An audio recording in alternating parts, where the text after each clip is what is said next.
안녕하십니까.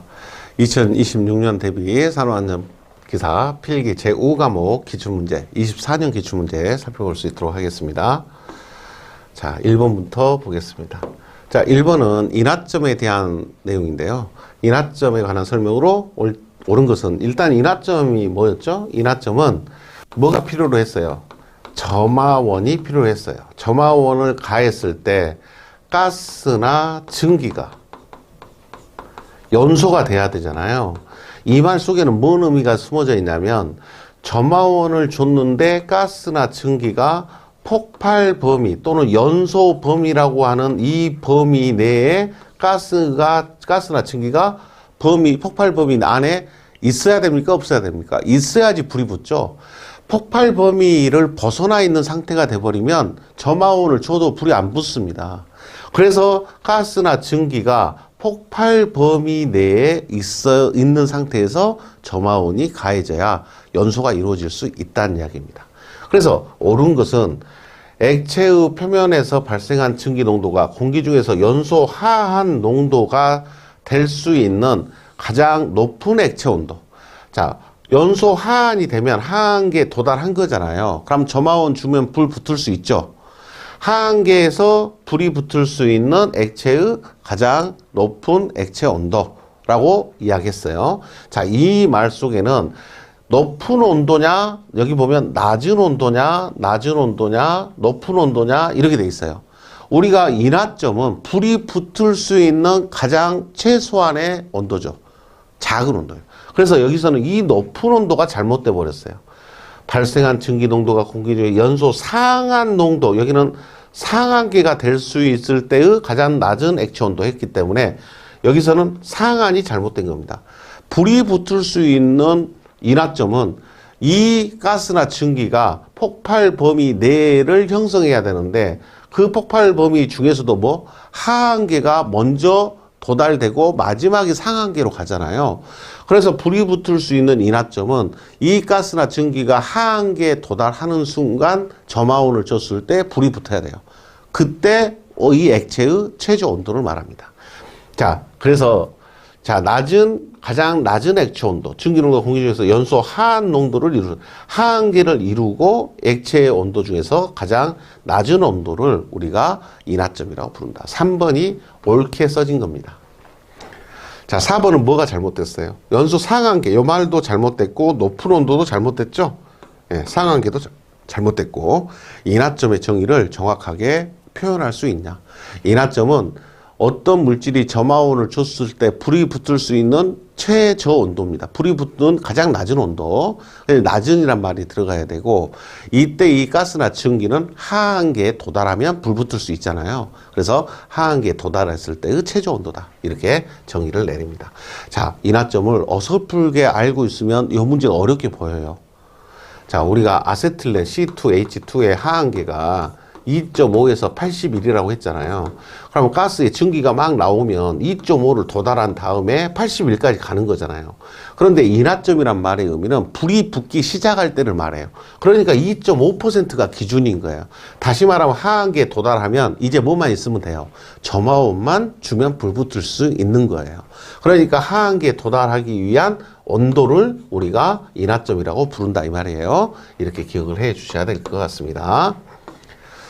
자, 두 번째입니다. 자연발화에 대한 설명으로 틀린 것은 했습니다. 자, 우리는 이제 빈출 내용 정리할 때 제가 용어들 중심으로 쭉쭉쭉 넘어갔는데 여기서는 이 발화가 중요한 게 아니라 여기에 있는 이 자연이라는 말이 중요한 겁니다. 그냥 발화하고 자연 발화하고는 엄청난 차이가 있습니다. 그냥 발화라고 부르는 것은 우리가 발화점 이렇게 부르는 것은 열을 가해 가지고 스스로 불이 붙을 수 있는 온도를 발화점 이렇게 불렀잖아요. 이 발화라는 말도 그런 의미이기도 하죠. 스스로 불이 일어난다 이런 의미예요. 그런데 여기서 말하는 이 자연 발화의 의미는 금수성 물질을 고려한 자연 발화입니다. 자, 뭔 차이인지 한번 볼게요. 자연 발화에 대한 설명 틀린 것을 먼저 읽어보겠습니다. 분해 열에 의해 자연 발화가 발생할 수 있다. 맞습니다. 입자의 표면적이 넓을수록 자연 발화가 발생하기 쉽다. 표면적이 넓을수록 열 받는 면적이 넓습니다. 열을 받는 면적이 넓으니까 열의 축적이 쉬워요. 자연발화가 발생하지 않기 위해 습도를 가능한 높게 유지한다. 습도를 높게 유지한다 이 말은 잘못된 말입니다. 습도를 높게 유지한다 이 말이 자연발화를 일으키는 이유가 됩니다. 그래서 자연발화에 대한 설명으로 틀린 것은 자연발화가 발생하지 않도록 하려면 습도를 높게 유지한다 이 말이 잘못된 말이라고요. 자연발화가 발생하지 않도록 하기 위해서는 습도를 높게 한다가 아니라 습도를 낮춰야 된다 이렇게 이야기를 합니다. 열의 축적은 자연발화를 일으킬 수 있는 인자이다. 열 축적이 자연발화, 열의 축적이 돼야지 열이 자연발화가 되죠. 그래서 맞는 말이에요. 표면적이 넓으면 자연발화가 일어나기 쉽다. 맞는 말이에요. 분해열, 산화열, 분해열, 흡착열 이런 것들이 산화열, 분해열, 흡착열, 중압열 이런 여론들이 다 뭐예요? 자연발화를 일으킬 수 있는 여론들이에요. 다 맞는 말입니다. 자, 몇 번이 틀렸다고요? 3번이 잘못됐어요. 자, 그러면 일반적인 발화하고 자연발화의 차이점이 여기서 나오는 겁니다. 자, 그냥 우리가 문제가 이 자연이란 말이 없어요. 그냥 발화에 대한 설명으로 틀린 것은, 맞는 것은 이렇게 물어봤어요. 자, 그냥 발화에 대한 설명으로 틀린 것은 자연 발화가 발생하지 않기 위해서 그냥 이 말 없고 발화가 발생되지 않도록 하기 위해서는 습도를 가능한 높게 유지한다. 맞는 말이 틀린 말이에요? 맞는 말이에요. 그냥 발화를 방지하려면 물기가 많이 있으면 불 붙기 어렵잖아요. 그런데 자연 발화 이렇게 말을 해버리면 반대가 됩니다. 왜 반대가 되냐? 제가 자연 발화라는 말의 의미는 금수성 물질을 포함한다 그랬어요.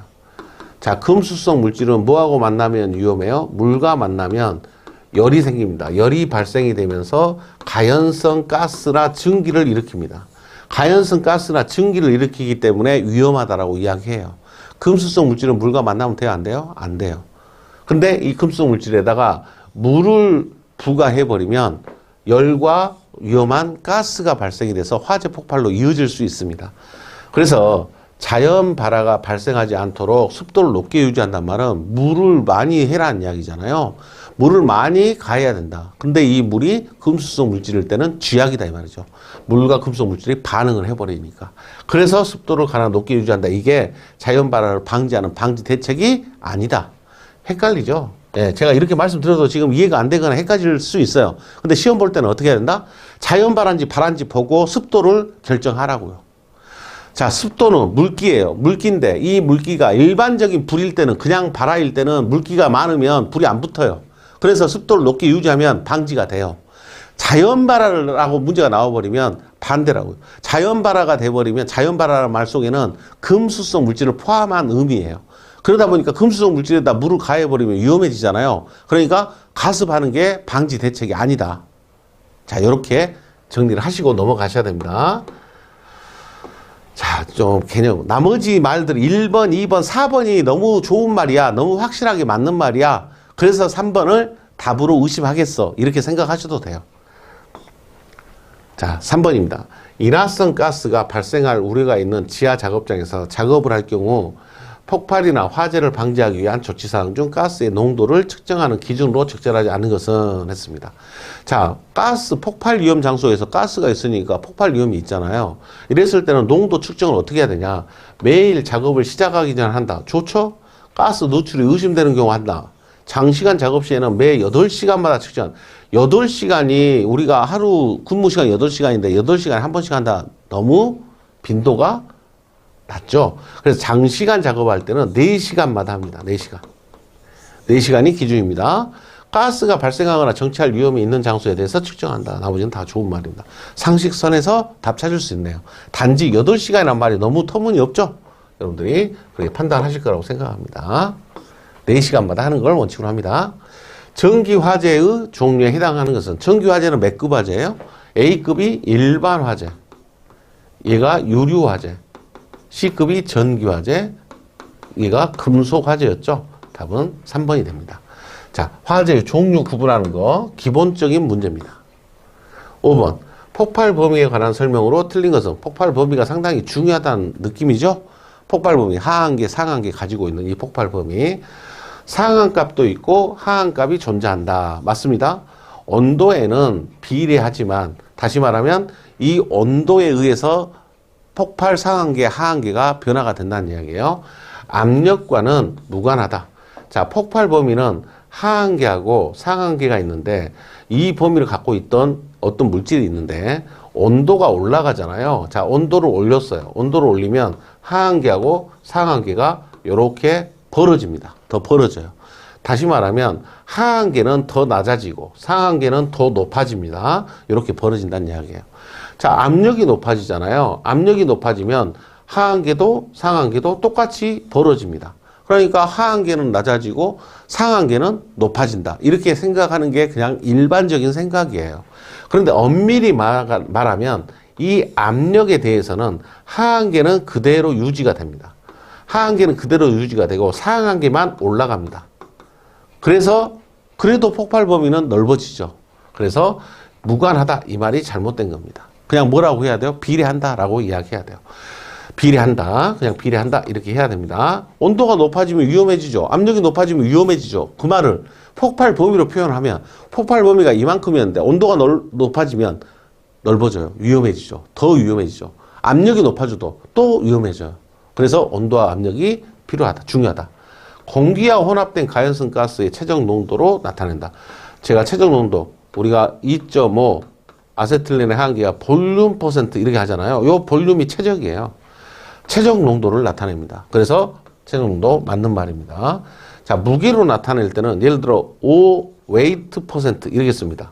웨이트 퍼센트 이거 무게로 나타내는 퍼센트 농도죠. 예, 이렇게 구분할 수 있냐 물어본 겁니다. 6번 소화 설비와 주된 소화 적용 방법의 연결이 옳은 것은 자, 포 소화 설비의 주된 소화 효과는 질식입니다. 질식 플러스 뭣도 있어요? 냉각이 좀 있죠. 왜? 포는 포원액하고 물하고 섞인 거잖아요. 그러니까 냉각 효과도 부수적으로 따라갑니다. 스프링클러는 물이죠. 물이니까 억제란 말 함부로 쓰는 거 아니라 그랬죠. 스프링클러는 물이에요. 그러니까 그냥 뭐예요? 냉각이라고 이야기해야 돼요. 억제 소화가 되려면 여기 할로겐 이 말 나와야 하론 약제나 할로겐 화합물 이거 나와야 억제 소화를 쓸 수 있습니다. 이것도 잘못된 거죠. 이산화탄소 제거 아니죠. 제거 아니라 얘도 질식입니다. 얘가 억제죠. 자, 요 세 가지가 다 섞여버렸네요. 결국은 1번만 맞는 말이 됩니다. 1번. 자, 여기 포소화 약제도 종류가 다양하게 있어요. 단백포, 불화단백포, 합성계면 활성제포, 수성막포, 알코올포. 종류가 다양하게, 포가 종류가 다양하게 있어요. 그래서 그것들에 대해서도 문제를 좀 이게 어렵게 내려고 하는 분들이 포의 종류의 특성을 또 알고 있냐 이렇게 물어보는 문제들도 나올 수 있습니다. 그래서 그런 부분도 챙겨보시는데 그것은 난이도가 어렵게 냈을 때 나오는 거예요. 지금처럼 그냥 포 이렇게 나오면 포괄적인 거잖아요. 포괄적이니까 질식소화 이렇게 찾을 수 있으면 되겠어요. 7번입니다. 물과 반응하여 아세틸렌을 발생시키는 물질은 자, 이 문제가 지금 세 번째 나오는 것 같습니다. 세 번째. 아세틸렌을 만들어내는데 물과 만나면 얘를 만들어내요. 그러면 이 아세틸렌 가스가 위험한 가스인데 이 가스를 만들어내니까 원래는 반응을 하면 안 되죠. 물과 만나게 하면 안 되죠. 뭐예요? 탄화칼슘. 네, 4번이 답이 됩니다. 자, 탄화칼슘. 그래서 탄화칼슘이 중요하다고요. 금수성 물질인데 아세틸렌의 원료다. 이렇게 생각하자 그랬죠. 여기 이제 아연, 알루미늄, 마그네슘 이렇게 있는데 이런 것들은 전부 얘들도 다 금수성이에요. 금수성이라 얘들도 물과 만나면 가스를 만들어내는데 수소 만들어낸다. 수소. 예. 얘들은 다 수소예요. 근데 아세틸렌 만들어내는 게 탄화칼슘. 그래서 특이하다. 이렇게 기억해 주셔야 됩니다. 가연성 가스이며 독성 가스에 해당하는 것은 독성이면서 가연성인 것은 이렇게 구분하는 거예요. 자, 수소. 수소는 그냥 가연성 가스죠. 프로판도 가연성이죠. 산소는 조연성이죠. 조연성이란 말은 산소 공급원이란 이야기예요. 연소를 도와준다. 일산화탄소. 얘는 가연성이면서 독성입니다. 네, 가연성과 독성을 같이 가지고 있죠. 일산화탄소가 대표적입니다. 자, 4번이 답이 되겠네요. 자, 여기에서 이 독성이면서 가연성 가스는 일산화탄소만 있는 게 아니에요. 일산화탄소도 가연성 독성이고요. 암모니아도 가연성 가지고 있고 독성입니다. 또 산화에틸렌. 산화에틸렌 이 가스도 가연성이면서 독성입니다. 그래서 세 가지가 대표적으로 가연성이면서 독성인 가스들입니다. 이렇게 기억을 해 놓으실 필요가 있겠네요. 예, 가연성이면서 독성인 같은. 9번. 산업안전 보건 법령상 위험물질의 종류와 해당 물질이 올바르게 연결된 것은 했습니다. 자, 아세트산 이렇게 있잖아요. 아세트산. 아세트산은 부식성 산에 해당이 됩니다. 근데 이 부식성 산이 강산하고 뭐로 나눠진다? 약산하고 나눠진다 그랬잖아요. 강산이면 20% 이상만 돼도 부식성 물질로 보고, 약산이면 산의 성질이 약하니까 농도가 진해야 되겠죠. 60% 이상이 돼야지 부식성 산으로 봐요. 자, 아세트산은 약산이에요. 아세트산, 인산, 불산 이런 것들이에요. 이런 것들이 약산인데 얘들의 농도가 60% 이상이면 부식성 산으로 볼 수 있어요. 그래서 농도가 80%니까 60%보다 크죠? 맞는 말이에요. 부식성 염기류가 아세톤. 아세톤 자체가 인화성 액체예요. 물질 자체가 잘못 선택이 됐죠? 그 다음에 인화성 가스, 이氧화탄소는 인화성 액체입니다. 얘도 물질이 잘못 선택이 됐어요. 인화성 가스에 수산화칼륨, 수산화나트륨은 부식성 염기죠. 부식성 염기류에 해당이 됩니다. 그래서 맞게 연결된 것은 1번밖에 없네요. 여기는 물질의 종류 자체가 안 맞아요. 물질 종류 자체가 안 맞기 때문에 답이 될 수가 없습니다. 자, 이렇게 위험물의 종류를 구분을 해내시면 답 찾기가 쉽습니다. 그래서 위험물질마다의 종류가 뭐뭐 있는지 꼭 챙겨보셔야 된다. 10번입니다. 물이 관 속을 흐를 때 유동하는 물 속에 어느 부분이 정압이 그때 물의 증기압보다 낮을 경우 물이 증발해서 부분적으로 증기가 발생될 수 있죠. 배관에 부식을 초래하는 경우가 있다. 이러한 현상을 무엇이라고 하는가? 지금 내용 읽어보면 물이 관 속을 흐르는데 물은 뭐예요? 액체예요. 액체인데 관 속을 흐를 때 물의 증기압보다 정압이 낮을 때 뭐로 바뀌어버린다고요? 증발해서 증기가 발생될 수 있다는 거죠. 액체가 증기로 바뀌는 현상, 압력의 변화에 따라서 액체가 증기로 바뀌는 현상 뭐라고 불러요? 공동현상이랍니다. 캐비테이션 이렇게 부르죠. 2번이 답입니다. 이 내용에 대해서 우리가 설명을 제가 빈출 내용에는 없었죠. 그런데 이렇게 펌프를 가지고 물을 끌어올려 가지고 물을 필요한 곳으로 보내잖아요. 이랬을 때 끌어올리는 이 물이 펌프의 입구 쪽의 온도가 높게 되면 여기에 배관이 물을 끌어올려야 되니까 여기 압이 마이너스 압이 걸려요. 마이너스 압이 걸릴 때는 증발을 더 잘합니다. 그래서 열이 조금만 있어도 얘가 증발을 해버립니다. 그러면서 공기층이 배관의 출구 쪽으로 나와서 배관의 침식을 일으키는 피팅 현상을 일으킵니다. 이런 현상을 일으켜서 배관에 침식되는 현상. 이것이 액체가 증기로 바뀌어서 고압, 여기 이제 출구 쪽이니까 토출축이니까 플러스 압이잖아요. 높은 압력에 의해서 이 기포가 깨집니다. 깨지면서 배관을 갉아먹는 현상이 생길 수 있어요. 이런 현상을 캐비테이션이라고 부릅니다. 이런 현상을 줄이기 위해서는 여기에 마이너스 압이 안 걸리게 하면 되죠. 어떻게 하면 안 걸려요?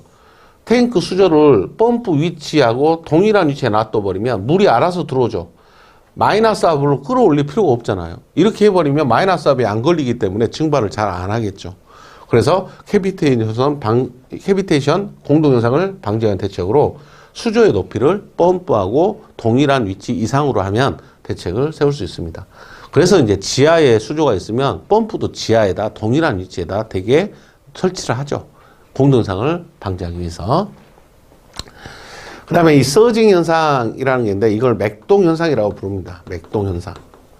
펌프에서 일어나는 울컥울컥 하는 현상을 말합니다. 그래서 이 맥동 현상도 펌프에 일어나는 현상이고, 그 다음 수격작용, 워터 해머링 이렇게 부르는 현상도 펌프에서 일어날 수 있죠.